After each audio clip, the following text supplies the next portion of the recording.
उसके बाद उस शौक से मैं अभी तक भी उभरा नहीं हुई। उसकी आंखों के सामने जवानी में जाए और उसको आपको कांधा देना पड़ रहा है। मैं वो किसी को भी आइडल मानने के थोड़ा सा खिलाफ हूँ। ये मुझे सब लोग मेरे सोशल मीडिया पर भी मैसेजेस करते रहते हैं कि आप हो किधर। मैं सबको बोलता हूँ मैं यही हूँ, धरती पर ही हूँ। It's just that I was laying a little low. काफी लोग जो फैंस हैं स्पेशली और वेल विशर्स, आप जैसे वेल विशर्स भी, वो यही बोलते रहते हैं कि इतने साल तुम मीडिया से क्यों बाहर थे। मैं वही बोलता हूँ कि सर कुछ परेशानियां थी, कुछ प्रॉब्लम्स थी।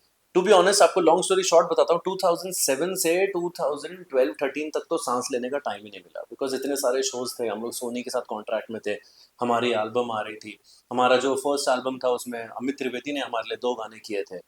तो all the good things were happening. 2012-13 onwards वो थोड़ा थोड़ा थोड़ा थोड़ा धीरे धीरे कुछ पर्सनल लाइफ, कुछ टर्मोइल्स, और 2016 में शादी, देन 2018 में डिवोर्स।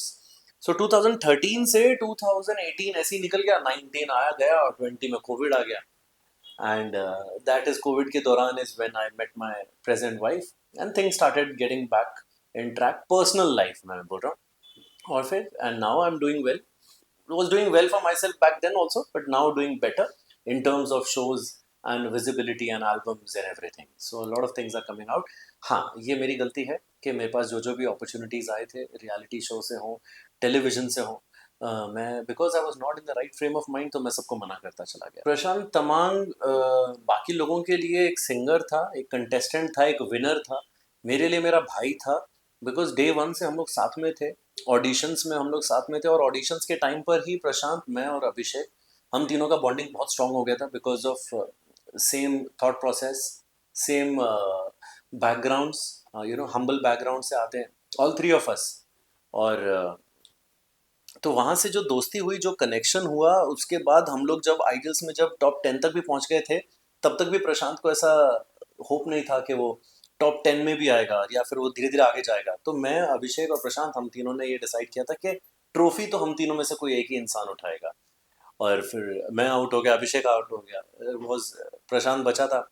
टॉप 5 तक भी उसको लग रहा था कि पता नहीं वो शायद हो पाएगा कि नहीं हो पाएगा, but the amount of love and respect और प्यार जो नेपाली कम्युनिटी, गोरखा कम्युनिटी ने प्रशांत को दिया, मैं आप सब लोगों का जेन्युइनली दिल से थैंक यू बोलता हूँ।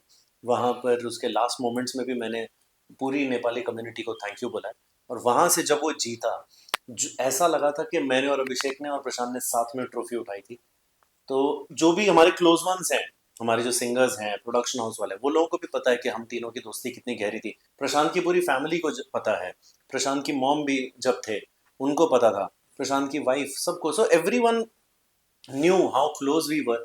और आइडल्स के बाद भी हमने इतने सारे शोज साथ में किए, इतनी सारी कंट्रीज साथ में ट्रैवल करी हमने। नॉर्थ ईस्ट इंडिया, आपका जहाँ जहाँ पर भी आपका नेपाली कम्युनिटी है, हर जगह पर ऑल अराउंड द वर्ल्ड हमने शोज किए हैं। अपार्ट फ्रॉम देम ऑल्सो बाकी सब कम्युनिटीज हैं। अच्छा, मेरी कम्युनिटी में प्रशांत और अभिषेक को मैं लेकर आया, पंजाबी कम्युनिटी में शोज किए हमने साथ में। देन अभिषेक के कम्युनिटी में लेकर गया, तो हम तीनों on and off we were together throughout all these years. तो 11 तारीख को, इस 11 जनवरी को, जब मैं सुबह 10 बजे मैं होटल से चेकआउट कर रहा था, मेरा शो था सूरत में 10 तारीख को रात को शो था। सुबह जब मैं चेकआउट कर रहा था तो वहाँ से अमित पॉल का कॉल आया और बैक टू बैक कॉल आ रहा था। मुझे लगा क्या हो गया, 5-6 कॉल्स कर दिए। देन उसने बात पे फ़ोन पे बोलता है कि परलीन, अपना प्रशांत इज़ नो मोर। मैंने कहा कौन सा प्रशांत? बोलता अपना प्रशांत। और मैं शॉक में चला गया, मेरे को समझ नहीं आया। तो मुझे पहले तो लगा मजाक कर रहा है। फिर एल्फी मैम को कॉल किया, अभिषेक को कॉल किया, महावीर सर को कॉल किया, सम्राट सर को कॉल किया, सब हमारे ये क्लोज वंस थे आइडल्स के टाइम पर। फिर एल्फी मैम से बात हुई रोते हुए, तब समझ आ के ये मतलब सच में हो गया। तो वहाँ से जो शौक लगा, उसके बाद उस शौक से मैं अभी तक भी उभरा नहीं हूँ। ये 11 तारीख की बात थी। उसके बाद फिर उसी रात को हम लोग शाम को नहीं, दोपहर को ही मैं और मेरी वाइफ मुंबई आए, और अर्ली मॉर्निंग की हमने फ्लाइट कराई दार्जिलिंग की। दार्जिलिंग में प्रशांत की बॉडी वहाँ पर, और हम लोग साथ में ही गए हैं। प्रशांत दिल्ली से गया है, हम लोग मुंबई से आए हैं, आधे घंटे का डिफरेंस था। और वहाँ से प्रशांत की बॉडी के साथ दार्जिलिंग तक, बागडोगरा से दार्जिलिंग तक, जो वो 4 घंटे के सफ़र थे, ऐसा लग रहा था कि शौक में है, ऐसा लग रहा है कोई पता नहीं दुनिया ख़त्म हो गई है, पता नहीं कुछ अंदर कुछ ख़त्म हो गया है। वो बहुत ज़्यादा शॉकिंग था। वो एक्सप्लेन नहीं कर सकते, बियॉन्ड वर्ड्स था। एंड देन मैं ये बोलूँगा कि इस धरती पर किसी इंसान के साथ ऐसा कभी ना हो कि उसका भाई, उसका बेस्ट फ्रेंड उसकी आंखों के सामने जवानी में जाए और उसको आपको कांधा देना पड़ रहा है, या उसकी चिता को आग लगानी पड़ रही है। ये किसी के साथ नहीं होना चाहिए।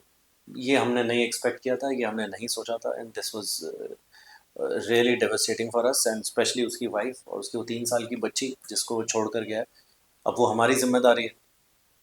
तो हम ऐसा मानते हैं कि हमारी जिम्मेदारी है, हम लोग बढ़ चढ़ कर जो भी होगा हम उनके लिए करेंगे, because he would also do the same for us. अभी नेक्स्ट जो प्लान ऑफ एक्शन है, हम लोग कल ही ये डिस्कशन कर रहे थे, तिब्बतन कम्युनिटी जो है वो लोग और हम सारे आइडल 3 के जो टॉप 10 सिंगर्स हैं, हम सब लोग मिलकर एक फंड रेजर, एक शो हम लोग ऑर्गेनाइज करने का सोच रहे हैं मैसूर में, और फ्री ऑफ कॉस्ट हम लोग, of course all of us we will perform, और जो भी पैसा इकट्ठा होगा वो उसकी वाइफ को और उसकी बच्ची को देंगे हम लोग। यस, आजकल जो डेथ्स हो रही हैं, यंग लोगों में बहुत ज़्यादा डेथ्स हो रही हैं, 30s 40s में, बिकॉज आई फील हम लोगों का खान पान और हमारा लाइफस्टाइल वैसा नहीं रहा। हम लोग बहुत ज़्यादा ना स्ट्रेसफुल ज़िंदगी जी रहे हैं, कॉन्स्टेंटली भाग रहे हैं। ये चीज़ हमारे पेरेंट्स या उनके पेरेंट्स के टाइम पर नहीं था। Like everybody is always on the edge. तो इसके ये 2-3 कारण ही निकल कर आते हैं। सबसे पहला है आपका मानसिक, दैट इज मेंटल। आपका मेंटल ब्रेकडाउन बहुत ज़्यादा हो रहा है, चाहे आप 9 to 5 जॉब में हैं, चाहे आप मेरी तरह सिंगर हैं, आप एक्टर हैं, कॉमेडियन हैं, आप जो भी आप आर्टिस्ट हैं, हर एक फील्ड में आपका मेंटल ब्रेकडाउन बहुत हो रहा है, मेंटल एग्जॉशन बहुत ज़्यादा हो रहा है। तो वो रुक नहीं रहे हैं, और अगर रूम में भी आ भी रहे हैं सोने के लिए तो भी सोने से पहले रील्स देख रहे हैं, that is also exhausting our brains. Social media is also हम लोग को एग्जॉस्ट कर रहा है। दूसरा हो गया आपका फिजिकल फिटनेस, उसके ऊपर इतना लोग बात नहीं कर रहे, उतना ध्यान नहीं दे रहे हैं। हमारी तो खैर हवा भी इंसानों ने खराब कर दी है, पानी भी खराब कर दिया, एवरीथिंग, खाने के अंदर भी मिलावट है। सो वहाँ मेंटली भी एग्जॉस्ट हो रहे हैं, फिजिकली एग्जॉस्ट हो रहे हैं, वर्कआउट नहीं है। जो लोग इतना, हम लोग इतना ट्रैवल कर रहे हैं, कहाँ कर पाते हैं? ठीक है, कोशिश करता हूँ मैं, मेरे पर्सनल लेवल पे मैं करता हूँ, but not everybody can do it. तो mentally also, physically also, and environmentally also, in every way we are on the edge, we are at the edge. So I think now is the time हम लोगों को जब ज़्यादा इन सब चीज़ों के बारे में सोचने की ज़रूरत है। इफ नॉट एवरीवन, एटलीस्ट खुद का ही ध्यान रख लें और अपने परिवार का ध्यान रख लें, उतना ही कर लें। मेरे टाइम से 2007 से 2005-6-7 से और 2025 में बहुत फ़र्क है, मैसिव फ़र्क है। बिकॉज हम लोग जब रियलिटी शोज में थे तब सिर्फ और सिर्फ टेलीविजन था, सोशल मीडिया नहीं था, there was no Facebook, there was no Google, there was no YouTube, there was no Instagram, ये सारी चीज़ें था ही नहीं। सोशल मीडिया के नाम पर सिर्फ और सिर्फ ऑर्कुट था। तो जितने भी लोग थे वो वही देखेंगे जो टेलीविजन उनको परोसेगा। टेलीविजन में इंडियन आइडल आ रहा है तो सब लोग, पूरा फैमिली इकट्ठा होकर साथ में देखता था। That somewhere now is lacking. तो जिसकी वजह से देखो, अगर आप जितने ज़्यादा ऑप्शंस दे दोगे, ऑप्शंस माने इतना सारा सोशल मीडिया दे दोगे, हर एक इंसान को वॉइस दे दोगे, तो अच्छी चीज़ें भी होंगी और खींचातानी भी होगी। मैं ट्रोल्स की बात कर रहा हूँ। पहले भी इंसान, एक जो टेलीविजन काउच पे बैठकर वो सचिन अगर बैटिंग कर रहा है या कुछ भी, या फिर कोई सिंगर गाना गा रहा है, तो उसको वो ट्रोल करेगा ज़्यादा से ज़्यादा, सिर्फ और सिर्फ उसके मम्मी पापा सुनेंगे या उसका भाई बहन सुनेगा, वो सोफा पे बैठ के जब वो ट्रोल कर रहा है। Now that person can type on social media, वहां से उसके साथ 50 लोग अग्री कर सकते हैं, 50 डिसअग्री कर सकते हैं। वो 50 लोग अग्री करने वाले, वो 100 लोग हो गए, 200 लोग हो गए, ऐसे ट्रोलिंग स्टार्ट होती है। तो किसी एक इंसान को वो इंसान पसंद नहीं आया, या उसकी बैटिंग पसंद नहीं आई, या उसका गाना पसंद नहीं आया, एक इंसान ने, now everybody has their voices. जितना ज्यादा ये बढ़ता चला जाएगा, ट्रोलिंग भी, पॉजिटिविटी अगर बढ़ेगी तो नेगेटिविटी भी बढ़ेगी। So everything is going to, वो मकड़ी के जाले की तरह फैलता चला जाएगा। I think that is what is happening. मैं प्रीतम दा के लिए बहुत सारे स्क्रैचेस गाए हैं, सलीम सुलेमान के लिए भी स्क्रैचेस गाए हैं, और भी लोगों के लिए स्क्रैचेस गाए हैं। ऑफ कोर्स अनु मलिक जी हम लोगों को पर्सनली जानते थे, तो स्क्रैचेस गाए, ऐसा नहीं है। बट वो स्क्रैचेस जो हैं वो प्लेबैक में जब कन्वर्ट नहीं हुए, तो कहीं ना कहीं हताश होते हैं हम, खुद के ऊपर कॉन्फिडेंस डगमगाता है, सिस्टम के ऊपर कॉन्फिडेंस डगमगाता है, क्योंकि पूरा सिस्टम है। मैं किसी एक इंसान को मैं क्यों टारगेट करूं? बहुत सारी चीजें होती है जब प्लेबैक आपको मिलता है। सिर्फ और सिर्फ ऐसा नहीं होता कि म्यूजिक डायरेक्टर ने सोचा कि इस इंसान को प्लेबैक देंगे, जाओ तथास्तु, ऐसे नहीं होता है। उधर प्रोड्यूसर भी होता है, उधर लेबल भी होता है, उधर चैनल भी होता है, उधर एक्टर भी होता है, उधर एक्टर का कोई रिलेटिव हो सकता है। There are layers of people who decide. तो बहुत सारी चीजें हो जाती हैं।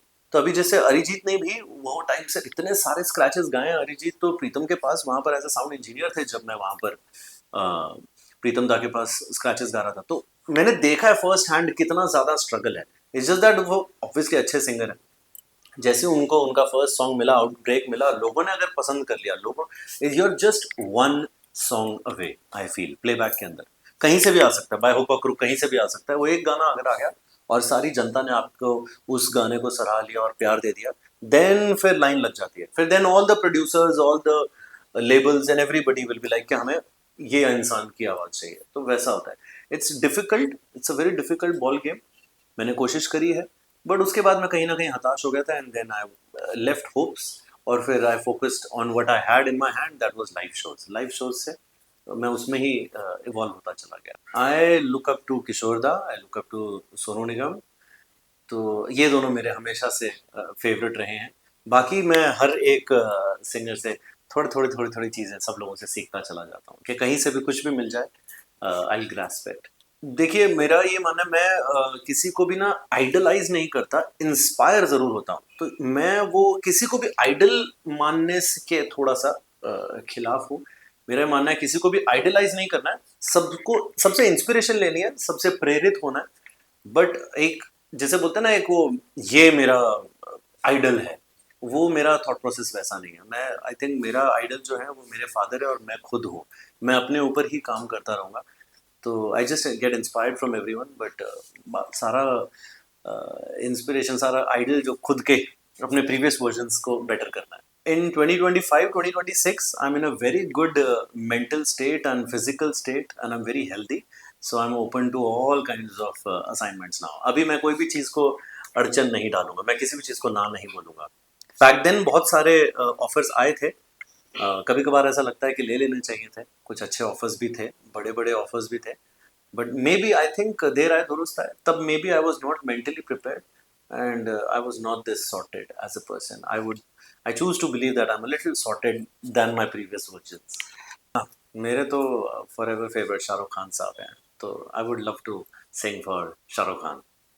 मेरा सबसे पहला message to my fans would be कि अगर आप मुझे पसंद करते हैं, so that means आपको कहीं ना कहीं आपको मुझ में वो दिखा कि हाँ भाई ये आदमी अच्छा है। तो उस लहजे से, उस जगह पर बैठकर मैं आपको यही बोलूँगा कि आप जो कुछ भी अपनी लाइफ में कर रहे हैं, जो कुछ भी जिस मर्जी फील्ड में है, उसको पूरे 100% ऑनेस्टी के साथ, be honest with yourself, not with anyone else, just yourself, full 100% honesty के साथ उसको देखें कि क्या इस चीज़ के लिए आप उस लेवल पर पैशनेट हैं, तो वो चीज़ आगे फ्यूचर में आपको फ्रूट ज़रूर देगी। Otherwise don't waste your time, whatever it is. अगर आप किसी का देखकर सुनकर आपने आर्मी के लिए अप्लाई कर दिया, डोंट डू इट। आपने किसी का देखकर सुनकर म्यूजिक की तरफ जा रहे हो, डोंट डू इट। किसी का देखकर सुनकर आप इंजीनियरिंग करने जा रहे हो, डोंट डू इट। 100% अगर आपको अंदर से लग रहा है कि हाँ ये मेरा पैशन है और इसके अंदर मैं फ्यूचर में सक्सीड कर सकता हूँ, तो only then go for it, otherwise don't waste your time. And Prashant Tamang के फैंस को मैं बस यही बोलना चाहूँगा, थैंक यू। आपने मेरे भाई को, मेरे दोस्त को इंडियन आइडल बनाया, जिताया, ये हमेशा याद रहेगा। और प्रशांत को मैं, हम सब लोग, आप सब लोग ज़िंदा रखें अपने इमोशंस के थ्रू, अपने गानों के थ्रू। मैं प्रशांत के लिए गाने भी बनाऊंगा। अभी हाल फिलहाल में हम लोग यारों की यारी पार्ट 2 बना रहे थे, कंपोज भी मैंने कर दिया, लिरिक्स भी हो गए, बस प्रशांत को गाना था। Such is life. तो all the fans of Prashant Tamang, thank you, और प्लीज़ उसको ज़िंदा रखें, उसके गानों के ज़रिए, उसके फिल्म्स के ज़रिए, उसके पिक्चर्स के ज़रिए। एंड विल मेक श्योर जब आर्या बड़ी होती है, जब उसकी बेटी बड़ी होती है, will make sure, will tell her how proud we all of you all and myself, we all were are of प्रशांत। मैं कुछ भी, जो भी अपनी तरफ से हो पड़ेगा, मैं अपनी तरफ से मैं कंट्रीब्यूट करूँगा फॉर प्रशांत।